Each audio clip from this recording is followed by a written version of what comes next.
2025 সালে যে সমস্ত স্টুডেন্টরা উচ্চ মাধ্যমিক পরীক্ষা দিয়েছো, তোমরা কিন্তু এখনও কিন্তু আমাকে কমেন্ট সেকশানে কমেন্ট করছো যে স্যার আমাদের কততে পাস, এই একটা প্রশ্ন মানে কমেন্ট করেছো।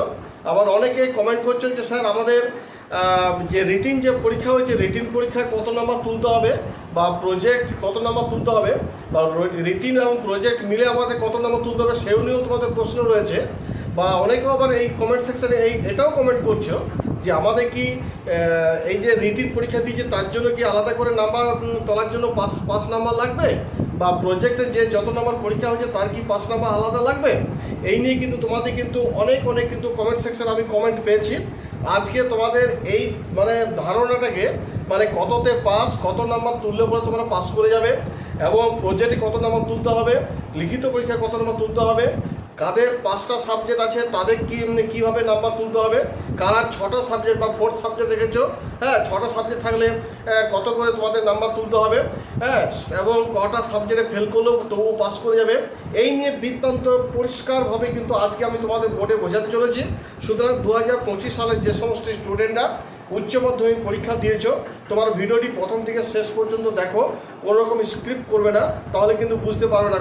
আর ভিডিওটি ভালো লেগে থাকলে অবশ্যই কিন্তু একটা সাবস্ক্রাইব লাইক করে দিও, আর পাশে থাকা বেল আইকনটিকে প্রেস করতে একেবারে ভুলো না। দেখো প্রথমত হচ্ছে যে তোমাদের বেস্ট অফ 5টা সাবজেক্টে যে 5টা সাবজেক্টে তোমাদের বেশি করে নাম্বার থাকবে, সেই 5টা সাবজেক্টে কিন্তু তোমাদের রেজাল্টে কিন্তু সেই নাম্বারগুলো যোগ হবে। কিছু স্টুডেন্ট আছো যারা 5টা সাবজেক্টে রেখেছো অনলি 5, তাদের কিন্তু 5টা সাবজেক্টেই কিন্তু পাস করতে হবে, ফার্স্ট বলে নিচ্ছি। আবার কিছু স্টুডেন্ট হয়তো দেখা যাচ্ছে অনেকে বলছো যে স্যার আমি কিন্তু 4th সাবজেক্ট রেখেছি একটা, অর্থাৎ 5টা সাবজেক্ট প্লাস একটা 4th সাবজেক্ট, অর্থাৎ 6টা সাবজেক্ট। যারা 6টা সাবজেক্ট এইচএসে রেখেছো তাদের পক্ষে কিন্তু খুব ভালো, কারণ 6টা সাবজেক্টের মধ্যে কোনো একটা সাবজেক্ট যদি ফেল করে যাও তাহলে সেটা কিন্তু 4th সাবজেক্ট হয়ে যাবে, বা তোমার ধরো 5টা সাবজেক্টে বেস্ট অফ 5 সাবজেক্টে নাম্বারটা যোগ হবে। কিন্তু যারা 5টা সাবজেক্ট রেখেছো 5টা সাবজেক্টেই পাস করতে হবে, আর যারা 6টা সাবজেক্ট রেখেছো তারা কিন্তু 6টা সাবজেক্টের মধ্যে 5টা সাবজেক্টে পাস করলে চলবে। কিন্তু ইংরাজি এবং বাংলা এই দুটো সাবজেক্ট কম্পালসারি সাবজেক্ট, এই দুটি সাবজেক্টকে কিন্তু আগে পাস করতে হবে, তারপর আরও যারা 4টে সাবজেক্ট রেখেছো সেখান থেকে 3টে পাস করলেও চলবে। এইবার তোমাদের বলি যে কত নাম্বার কত করে কী তুলতে হবে। দেখে নাও যে তোমাদের কিছু সাবজেক্ট আছে, যেমন ধরো বেঙ্গলি কোথায় একটু বলি, রিটিন পরীক্ষা কতটা হয়েছে, 80-র মধ্যে কিন্তু তোমাদের কি হয়েছে রিটিন পরীক্ষা হয়েছে।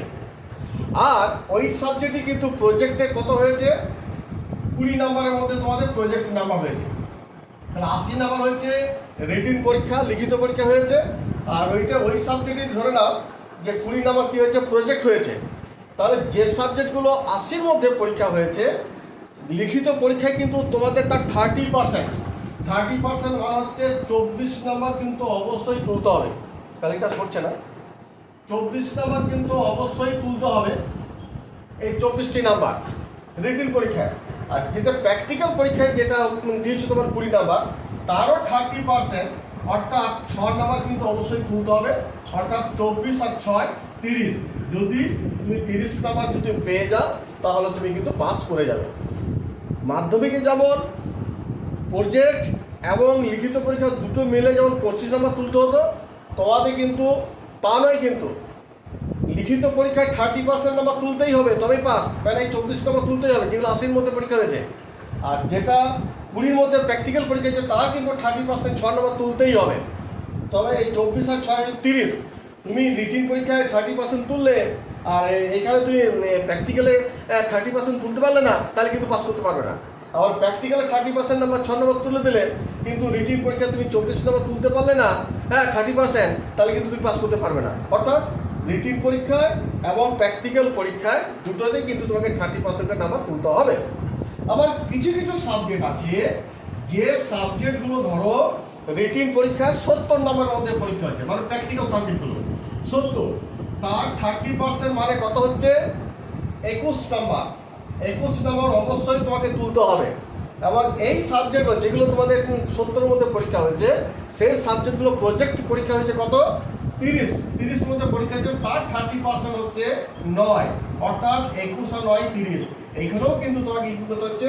30 নাম্বার উঠবে। তখনই যদি যেগুলো 70 নম্বর পরীক্ষা হয়েছে রিটিন পরীক্ষা, তার 30% 21 নাম্বার তুলতে হবে, এবং প্রজেক্ট হচ্ছে 30 নাম্বার 30-এর মধ্যে, তার 30% নাম্বার হচ্ছে 9, অর্থাৎ 21 আর 9 30। অর্থাৎ তোমাকে প্র্যাকটিক্যালও 30% তুলতে হচ্ছে, রিটিন পরীক্ষাও 30% তুলতে হচ্ছে, তবেই গিয়ে তুমি কিন্তু পাস করতে পারবে। আশা করি এই জায়গাটা তোমরা বুঝে গেছো। এইবার বলি যে যারা 5টা সাবজেক্ট রেখেছো, 5টা সাবজেক্ট, যেমন ধরো তাদেরকে কিন্তু ইংলিশ এবং বেঙ্গলি এই দুটো সাবজেক্ট কিন্তু পাস করতেই হবে। এই কোনো একটা সাবজেক্টে মানে ফেল করে গেলে গেল, বুঝতে পারলে? সেই জন্য এই দুটো সাবজেক্টে কিন্তু তোমাদের পাস করতেই হবে। আর বাকি যে 3টে সাবজেক্ট আছে, সেই 3টে সাবজেক্টও কিন্তু তোমাদের দেখে নেবে যে ইংলিশ বাংলা ছাড়া আর বাকি কি 3টে সাবজেক্ট রেখেছো, অর্থাৎ যারা 5টা সাবজেক্ট রেখেছো তাদের কথা বলছি, তাদের আরও 3টে সাবজেক্ট কিন্তু পাস করতে হবে, অর্থাৎ 5টা সাবজেক্টে তাদের পাস করতে হবে।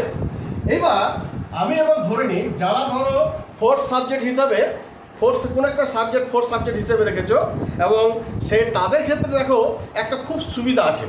কারণ কি, সেখানে যদি কোনো একটা ইংরেজি বাংলা পাস করতে হচ্ছে, কিন্তু তাদের ক্ষেত্রে আরও যে 4টে সাবজেক্ট রয়েছে, কোনো একটা সাবজেক্ট যদি যে সাবজেক্টের নাম্বার কমে যাবে বা তোমার ধরো ফেল করে যদি যাও, তাহলে তবুও কিন্তু আরও 3টে সাবজেক্ট পাস করে যাও, তাহলে ইংরেজি বাংলা সমেত 5টা, তাহলে কিন্তু তোমার পাস করে যাবে। ধরে নাও, জাস্ট আমি একটা এক্সাম্পল দিচ্ছি। এক্সাম্পল ধরো একজন স্টুডেন্ট কি সাবজেক্ট রেখেছে? Bengali, English, math, physics, chemistry, biology.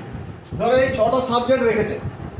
এবার ধরো যে কেউ হয়তো দেখা গেল সে হয়তো ম্যাথটাকে কোনো কারণে দেখা গেল সে 4th সাবজেক্ট হিসেবে রেখেছে, ম্যাথটাকে 4th সাবজেক্ট হিসেবে রেখেছে।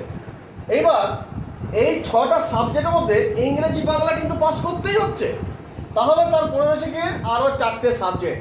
এই 4টে সাবজেক্ট, যেমন ম্যাথ, ফিজিক্স, কেমিস্ট্রি, বায়োলজি, এই 4টে সাবজেক্টের মধ্যে যে কোনো 3টি সাবজেক্ট তো পাস করলেই চলবে। যদি কোনো একটা সাবজেক্টে ফেল করে যায়, কোনো আসে যায় না। বা হয়তো 4টে সাবজেক্টে আরও 4টে সাবজেক্টই পাস করে গেছে, কিন্তু যে সাবজেক্টে কম নাম্বার হয়ে যাবে সেটা কিন্তু 4th সাবজেক্ট হয়ে যাবে। আমি ধরে নিলাম যে স্টুডেন্টই ধরে না হয়তো এই ম্যাথে কিন্তু ফেল করে গেছে, Bengali, English, physics, chemistry, biology pass করে গেছে।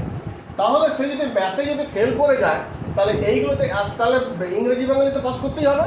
তাহলে এইদিকে ফিজিক্স, কেমিস্ট্রি, বায়োলজি ধরো পাস করে গেছে, তাহলে 3 আর 2 5টা সাবজেক্ট হয়ে গেল। তখন তার স্ট্রিমটা কী হয়ে গেল না, সে বায়ো সায়েন্স হয়ে গেল। যেহেতু ম্যাথটা নেই, সেই জন্য সে বায়ো সায়েন্স তার হয়ে গেল এবং সে পাস করে গেল। এবার যদি কোনো কারণে যদি দেখা যায় তাহলে কেউ এটা কিন্তু তার ম্যাথ তার 4th সাবজেক্ট হয়ে গেল, কিন্তু এবার যদি কারো যদি বায়ো সায়েন্সটা হয়তো কেউ ফেল করে গেল, এইদিকে দেখা গেল কি ইংরেজি, Bangla, math, physics, chemistry pass করেছে, বায়োলজি ফেল করে গেছে, তাহলে বায়োলজিটা তার কী হয়ে যাবে? 4th সাবজেক্ট হয়ে যাবে। তখন সে কিন্তু কী হয়ে যাবে না, পিওর সায়েন্স হয়ে গেল তার, যেহেতু ম্যাথ নিয়ে সে পাস করে গেছে। তাহলে দেখা যাচ্ছে কি যে সমস্ত স্টুডেন্টরা 6টা করে সাবজেক্ট রেখেছো, অর্থাৎ একটা 4th সাবজেক্ট রেখেছো, তোমাদের বাংলা ইংরেজি পাস তো করতে হবে, আরও 4টে সাবজেক্টের মধ্যে যে কোনো একটা সাবজেক্ট যদি ফেল করেও যাও তাহলেও, আর বাকি 3টে সাবজেক্ট যদি পাস করে যাও তাহলে তুমি কিন্তু পাস করে যাবে। আর যারা ধরো 5টা সাবজেক্টই রেখেছো, তাদের 5টাই কিন্তু পাস করতে হবে। বোঝা গেল? এবার একটা কথা বলি, অনেকের এটাও একটা কমেন্ট সেকশনে কমেন্ট করছো যে স্যার, তো ইংরাজি বাংলা যদি কোনো কারণে যদি ফেল হয়ে যায়, হয়তো বাংলাতে ফেল করে গেল, বাকি 5টা সাবজেক্টে পাস করে গেল, তো পাস? না, পাস নয়। বা ইংরেজিতে ফেল করে গেলে, বাংলা সমেত বাকি 4টে সাবজেক্ট পাস করে গেলে, তাহলে কি পাস? না, পাস নয়। ইংরেজি বাংলা কিন্তু পাস করতেই হবে। এবার অনেকের আবার কমেন্ট সেকশনে এটাও কমেন্ট আছে যে ইংরেজি বাংলা কখন আমার 4th সাবজেক্ট হবে না। 5টা সাবজেক্টের মধ্যে এটা ধরো 5টা সাবজেক্ট তুমি ধরো ভালো পাস করে গেছো, দেখা গেল বাংলাটা সব থেকে কম নাম্বার রয়েছে, তাহলে বাংলা তখন 4th সাবজেক্ট হয়ে যাবে। বা ইংরেজি সমেত 5টা সাবজেক্ট পাস করেছে, ইংরেজিটা কম নাম্বার রয়েছে, তো ইংরেজি তখন 4th সাবজেক্ট হয়ে যাবে। ব্যাপারটা বুঝলে? তাই আপাতত ভিডিওটা এখানে শেষ করছি। তার আগে বলে রাখি, যদি আমার ভিডিওটি ভালো লেগে থাকে তাহলে অবশ্যই কিন্তু একটা লাইক করে দিও। তোমরা ভালো থাকো, ধন্যবাদ।